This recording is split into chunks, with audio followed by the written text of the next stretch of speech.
Bonjour à tous, j'espère que vous allez bien. On se retrouve aujourd'hui pour une petite vidéo wishlist. Et comme c'est quand même beau de rêver, je me suis dit que j'allais vous faire ma wishlist spéciale produits de luxe. En tout cas, les articles qui me plaisent bien en ce moment. C'est pas du tout une wishlist que je vais réaliser dans sa totalité. Il y a des articles, c'est sûr, je les achèterai pas et je vous expliquerai pourquoi. Mais je vais vous présenter ce qui me plaît un peu en ce moment. Et que si j'avais un budget illimité, je dirais pas non. Donc prenons cette vidéo vraiment au millième degré. N'hésitez pas à me partager dans les commentaires votre wishlist de luxe, de rêve, les produits que vous aimeriez vraiment avoir. On va commencer tout de suite, c'est parti. Alors j'ai pris mes notes pour vous donner les prix aussi, hein. Vous allez voir que du coup ça reste vraiment du domaine du rêve quand même. Premier article, ce sont les baskets Dior, les B23 obliques. Alors soit la version haute, un peu montante, on dirait un petit peu des Converse hein, quand même, qui est à la coquette somme de 890 € quand même. Ça fait quand même un peu cher pour des chaussures. Ou alors la version basse, et j'adore, je pense même que je préfère la version basse qui est un petit peu moins chère, 100 € de moins, 790 €. C'est quand même très élevé, c'est vraiment des chaussures, honnêtement elles me plaisent énormément. Après moi j'ai quelques difficultés avec les chaussures, j'ai souvent mal aux pieds et tout, du coup je sais pas trop si c'est vraiment quelque chose que je devrais acheter. Parce que imaginons je suis pas bien dedans. Déjà je suis pas bien dans mes Converse. Voilà, moyen, puis même, enfin voilà. C'est clairement des chaussures qui me plaisent beaucoup. Après mettre 800 € dans des baskets, non. Je suis pas sûre. Mais après elles me plaisent beaucoup et je sais que c'est quelque chose que je porterai et tout. Donc voilà, si je gagne au loto, bien que je ne joue jamais, pourquoi pas. Au niveau des sacs, évidemment il y a une tonne de sacs qui me tentent, donc je vais pas tous vous les montrer aujourd'hui, mais j'aimerais beaucoup un cabas. Alors là par contre on est dans un achat un peu plus sérieux, donc soit le Louis Vuitton Neverfull parce que j'adore la marque, je suis pas encore décidée si je voudrais le damier ébène, j'ai déjà le Speedy comme ça, le monogramme ou le damier azur ou un cuir épi, je sais pas, mais j'aimerais beaucoup un cabas Louis Vuitton MM, donc la taille moyenne. Pour le simple, c'est-à-dire en toile, monogramme ou damier, il est à 1070 €, il a augmenté il y a pas longtemps. Donc je suis un peu dégoûtée. Sinon j'hésite un peu avec un autre cabas, c'est le shopping bag de Yves Saint Laurent, qui pour le coup est 1000 fois plus sobre. C'est vrai que ça serait peut-être une meilleure option pour moi pour éviter un peu le côté logoté et tout au travail. Il est moins cher que le Louis Vuitton, il est à 795 €. Le truc qui me freine c'est qu'il est très grand en dimension, beaucoup plus que le Neverfull. Du coup pour l'instant j'ai pas eu l'occasion de le voir en vrai, le cabas Yves Saint Laurent, donc je me rends pas hyper compte, mais au vu des dimensions et de ce que j'ai vu sur internet, il a l'air assez grand, peut-être trop grand même, donc voilà, c'est pour ça que pour l'instant je suis pas encore décidée. J'adore le nude, mais le gris ou le noir aussi me tenterait, donc voilà. Ça c'est quand même dans les achats que j'ai un petit peu en tête. Chez Yves Saint Laurent, un achat vraiment que j'ai aussi en tête, mais ça sera pas du tout pour tout de suite, c'est le sac de jour. C'est un sac carré, assez structuré, c'est vraiment le genre de sac que j'apprécie. C'est vraiment totalement dans mon style pour le coup. Il y a plusieurs tailles, je pense que le small serait bien pour moi. Et en cuir grainé évidemment, surtout pas de cuir lisse, ça s'abîme beaucoup trop vite. Et lui il est à 2350 €. Waouh! Je l'ai vu en vrai dans plusieurs boutiques toulousaines, celui-ci, même dans un dépôt-vente de luxe et tout, dans une couleur rose, un peu rose poudré mais un peu foncé, il était magnifique. Mais pour l'instant c'est hors budget pour moi, voilà, 2300 € et quelques euros. Mais bon, peut-être à l'avenir si je cagnotte et tout, ça pourrait être un sac que j'achèterai. Sac number one sur ma liste, la pochette métisse de Louis Vuitton, toujours Louis Vuitton. Alors moi par contre j'aimerais la version cuir empreinte noire, donc avec les logos élevés mais sur le cuir noir. Je l'ai vu, je l'ai touché, je l'ai essayé en boutique, le cuir est ouf, une qualité incroyable. Pour le coup la version monogramme me plaît moins, elle me tente moins, celle en toile, à la limite la reverse pourquoi pas, mais celle, enfin voilà, quitte à investir, je me dis celle que je voudrais vraiment ça serait celle en cuir noir. Et là aussi on est sur 1700 €, il a augmenté il y a pas longtemps ce sac. Donc là on commence à s'approcher des 2000, donc du coup voilà, je sais pas, je réfléchis un petit peu quand même. J'aimerais également un porte-carte de luxe, alors ça fait plusieurs mois mais je suis pas encore décidée. Alors parmi ceux qui me plaisent, il y a celui de Yves Saint Laurent qui est à 195 €, hein. Ça commence à monter un petit peu pour un porte-carte. Ma copine Céline là est très beau, j'aimerais bien un rose poudré dans l'idéal. J'aime bien aussi le Gucci avec le GG marmon, voilà, classique, je le trouve aussi assez sympa. Ou alors je reste chez Louis Vuitton pour aller avec mon sac Speedy. Le Gucci il est à 190 €, un peu moins cher que le Yves Saint Laurent. Et le Louis Vuitton il est à 145 € parce que celui qui est en toile du coup monogramme, il est un petit peu moins cher. J'aime bien parce qu'il y a un liseré fuchsia que je trouve hyper joli. Donc voilà, je suis pas encore décidée. Dites-moi lequel vous préférez des trois, des porte-cartes.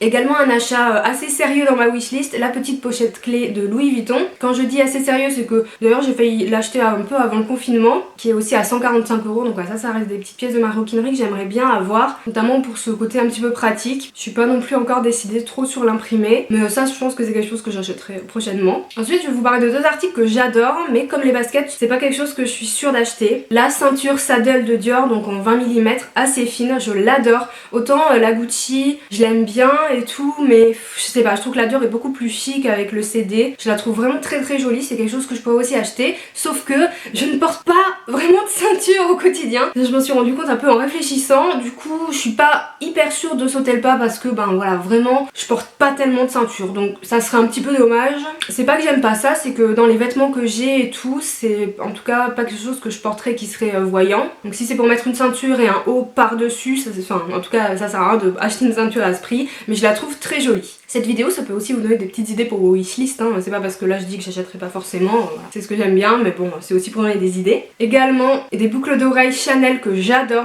on les voit partout sur les réseaux sociaux en ce moment. C'est les boucles d'oreilles logo cristal, donc Chanel très gros, chat et Nel ici. J'adore. Alors je pense que j'adore sur les réseaux sociaux, sur les filles qui portent, les influenceuses qui les portent, je trouve ça, je sais pas, hyper stylé. Après, est-ce que vous me voyez avec ça? Voilà, même moi je suis pas sûre parce qu'au final je suis même pas sûre que j'assumerai des boucles d'oreilles comme ça, hors événements, etc., soirée ou event blog. Mais bon, j'y passe pas non plus ma vie, elle coûte quand même la coquette somme de 1450 €. Voilà. Si j'oublie des prix, je vous mettrai tout en barre d'infos avec les liens, hein. Donc voilà, c'est sûr que ça c'est quelque chose que j'achèterai pas, mais je les trouve tellement belles que je voulais vous les montrer dans la vidéo. C'est hyper bling bling hein, pour le coup, donc c'est sûr que c'est pas forcément mon style, mais je trouve trop belle. Achat également un peu plus probable, les sandales Oran de chez Hermès, les célèbres petites sandales. Elles sont à 485 €. Pareil, c'est quand même cher pour des chaussures, surtout pour des sandales. Moi je suis pas du tout chaussures, hein. J'aime pas trop investir dans les chaussures, ça me fait toujours un peu mais apparemment elles sont hyper confortables, ce qui est très important pour moi, et elles durent une vie, enfin elles sont très résistantes. Donc pourquoi pas, peut-être un moment où j'aurai un peu plus de budget parce que voilà, là je préfère investir dans des petites pièces de maroquinerie ou des sacs à ce jour, ou des accessoires, mais c'est quelque chose que je pourrais vraiment acheter, voilà, qui me plaise bien. C'est un petit basique façon chez Hermès. Également chez Hermès, un foulard Hermès, c'est le Graal. De toute façon tout ce qui est chez Hermès c'est vraiment le goal d'une vie, hein, donc je peux vous sortir aussi les fameux sacs. Je pense que c'est pas demain la veille que je pourrais m'acheter un sac Hermès, n'est-ce pas? Déjà que c'est compliqué à se procurer, mais les foulards peuvent être assez accessibles. Alors j'ai trouvé sur le site à partir de 200 € minimum neuf, ça doit être des petits hein, quand même, hein, faut le savoir, mais après ça peut monter. On en trouve aussi d'occasion, je suis pas du tout contre l'occasion, d'ailleurs juste en fin de vidéo je vais vous dire ce que j'aimerais acheter de vintage ou d'occasion. Donc pourquoi pas le foulard Hermès. Je suis très foulard, ça par contre j'en porte énormément au printemps et à l'automne, là où on peut vraiment en porter. J'en porte beaucoup. J'ai un foulard Longchamp qui est très beau, que je porte énormément, et même le style de foulard Hermès c'est le style de foulard que je porte. Donc voilà, ça serait peut-être un beau cadeau pour mes 30 ans, hein, dans 2 ans et demi. Également j'aimerais beaucoup une broche Chanel, donc là pareil, les prix varient, j'en ai trouvé à partir de 300 €, à partir, hein, minimum, sur le site Chanel. J'ai pas de modèle spécial en tête, je veux peut-être quelque chose qui soit pas trop bling bling, alors plutôt avec des perles qu'avec des strass, ou tout en métal, ou avec les chaînes, je sais pas trop, bon bref. Mais pareil, ça c'est un truc que j'aimerais peut-être bien aimer d'occasion ou vintage, parce qu'il y a des pièces vraiment que je préfère en vintage. Mais voilà, broche Chanel c'est le truc, moi c'est comme les foulards, j'en porte beaucoup, même sur les blazers, les broches, etc. Voilà, c'est quelque chose que, c'est une belle pièce de luxe qui fait partie des petits accessoires intemporels que j'aimerais bien avoir. Je parle trop avec mes mains, on me l'a dit la dernière fois, je suis désolée, c'est peut-être mes origines portugaises qui remontent. Et on termine avec les achats seconde main ou vintage que j'aimerais faire. Parmi eux, il y a 3 sacs que j'aimerais bien, on va dire 3-4 sacs. Le saddle de Dior, qui est un sac que j'aime beaucoup, je trouve très beau, très tendance et tout.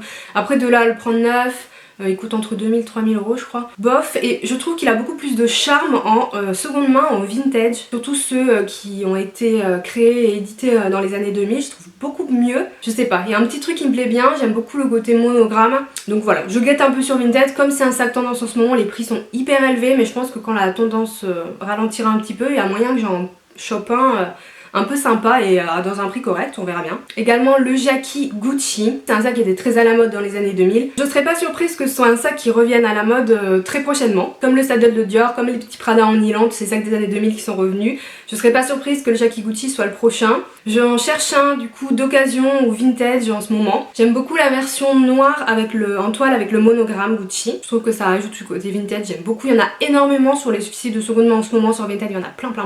Mais je sais pas, j'attends la bonne occasion, j'attends le truc. Ça fait des semaines que je guette ce sac. Il y en a aussi en cuir et tout qui sont pas mal. C'est vraiment un style un peu vintage, mais je sais pas, il y a une petite taille et une plus grande. Il y a un truc qui me plaît bien sur ce sac. Donc voilà, je suis un petit peu en quête en ce moment, mais vraiment j'aimerais trouver une bonne affaire. On peut en trouver aux alentours de 200 €, peut-être même moins si je me débrouille bien. Voilà, à voir. Après attention à la contrefaçon. Et enfin, j'aimerais beaucoup un Chanel, évidemment. Mais je suis plus attirée par les Chanel vintage. Vraiment, je sais pas, pareil, il y a un truc qui fait que le style, le côté vintage, je préfère en fait presque que les Chanel neufs. Évidemment, si j'avais le budget pour m'acheter un Chanel neuf, je l'aurais déjà. Je suis plus aussi jumbo ou sac un peu plus gros, j'aime pas les petits sacs de toute façon, les tout petits sacs, etc.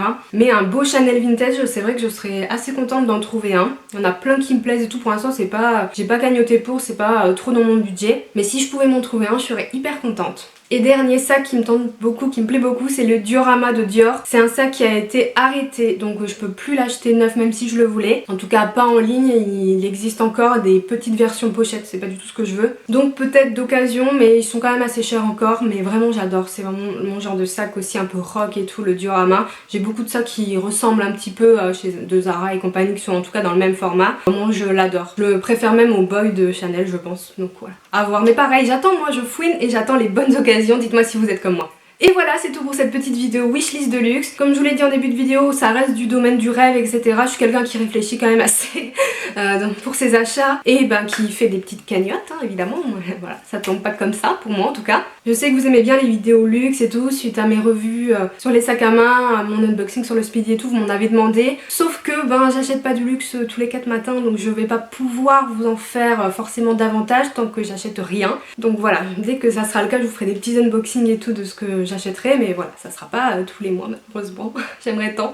N'hésitez pas à liker cette vidéo si elle vous a plu et comme je vous ai dit, à me partager vos achats, vraiment ce que vous aimeriez dans vos rêves les plus fous, dans les marques de luxe en commentaire. C'est sympa d'échanger à ce sujet et de rêver un peu, en tout cas ça fait pas de mal. Je vous fais de gros bisous et je vous dis à bientôt. Ciao.